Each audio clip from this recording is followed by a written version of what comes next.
we are going to review the new Wave Toys Replica Missile Command Mini Arcade. I'm going to compare it to my original Missile Command. We're going to do a side-by-side comparison and show you the things that other YouTubers missed. If you're not familiar with New Wave Toys, head on over to their website. I'll leave a link in the description.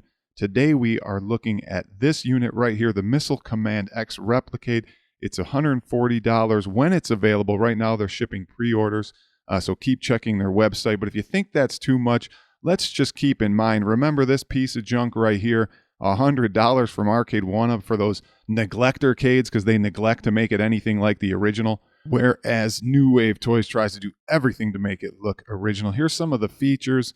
You can see the high-resolution artwork, plays original ROM, built-in high-capacity battery. But the one we're going to take a look at that I think is most important is the CRT convex transparent lens that transforms the LCD screen to look like a CRT TV. Now, opening the box, you have a manual. Also included is a USB power cord. And also they give you these mini coins. Let's see if they work. Try and put them in. No, they don't work. So we'll just put those away. Never see them again. Probably lose them. Now, we will get into some side-by-side comparisons in a second. I just want you to see that when it is off, you can see a little glaring effect, a little kaleidoscope slash, we'll call it a fisheye lens type effect. That is not present when it's on and in low-lit places, but you will notice that when it's off. And we're going to talk about how that affects gameplay in a little bit. Now, this lens makes it look incredibly like a mini CRT in this unit. Not sure how they do it, but it is pretty amazing when you look at it. Now, let's take a look at some side-by-sides before we get into gameplay. Taking a look at the front of the machines, you can see both coin doors open. The New Wave Toys is missing the coin drop box. That would have been a cool addition, as well as a counter. And there's also a test switch on the inside of the real arcade as well. Going up to the control panel, we'll stop it here. A couple quick misses here by New Wave Toys. They did get the buttons exactly right, the lowered version of the volcano buttons and the black for launch, red for start. But notice how they put the lettering wrong on the one-player start, two-player start. It's supposed to be on top of the button. They have it on the side. And also the start buttons they have are completely lit. The real arcade did not light the buttons until you actually put a credit in the machine. And you'll notice once you put a credit in the machine, the buttons actually blink. If you only have one credit, only the one player will blink. If you have two credits, both players will blink. The trackball is excellent, and I love how they got the carriage bolts, right, that are in the control panel. They put those on their control panel as well. They got the bezel completely right with the bases labeled and the players labeled. Very well done. Let's talk about the marquee really quick. It is fantastic. They did not put the speaker sound through the marquee, which is a small miss here. It is coming out the backside. I wish they really would have figured out a way to get the speaker volume through the marquee. That would have been fantastic. Taking a look at the side art, it is an exact replica. Looks fantastic.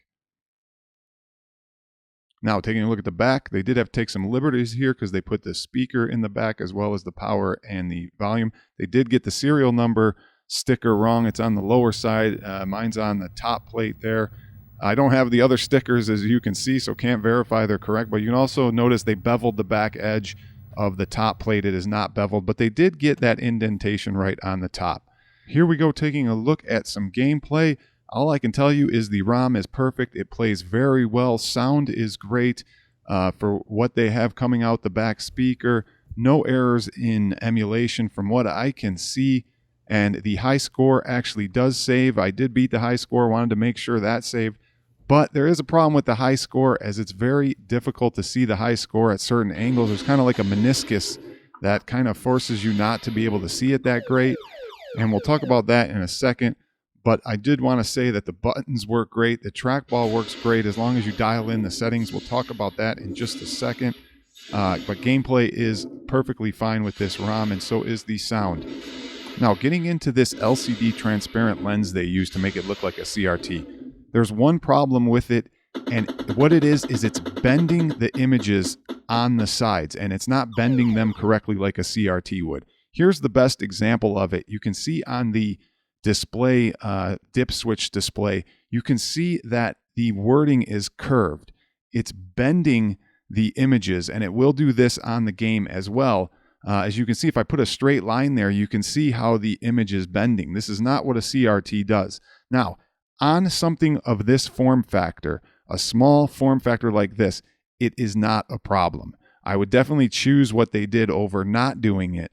But if a company wanted to use this type of technique on a larger display, it is not going to work. It's going to bend the images incorrectly, and that's not a good thing.